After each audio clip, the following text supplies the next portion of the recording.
You've probably already heard by now, but Valve is releasing a new game called Deadlock, a third-person shooter with mobile-like game elements. It's currently still in its pre-alpha version, but I was invited to test the game early, and so far, I've been liking it. I'm gonna quickly explain how this game works and how some of the 21 different characters play like. And I know there's probably already like 50 other videos explaining this better, but I like this game and I want to talk about it. So there are two teams, Amber and Sapphire, both having 6 members. There are 4 lanes, yellow, orange, blue, and purple. Each team has 1 guardian and 1 walker per lane. Your team's objective is to kill the other team's guardian and walkers and push them back to their spawn to kill their patron to win the game. And in order to push your enemies back that far, you'll need some upgrades. Upgrades can be purchased at the shop, at the spawn, or near you at your first guardian, in any lane.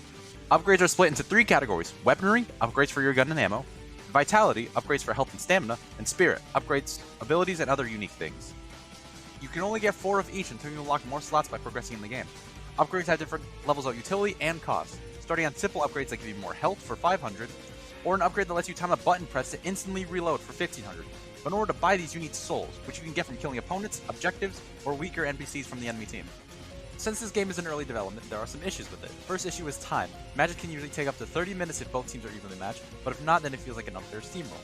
Another thing is respawn times. I don't know how the math is calculated, but sometimes it can end up taking over a minute just to respawn.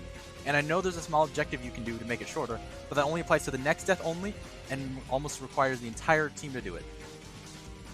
This game also has a lot of different status effects that we put on players, and there's a lot of different ones. You got your basic things like stun, bleed, burns, and traps that won't let you move, but then you get shit like not being able to shoot or use any of your abilities for a period of time. So just be aware of things like that if you want to try this game for yourself. It's not the worst thing, but when everyone has one and is constantly being used against you, it's not fun.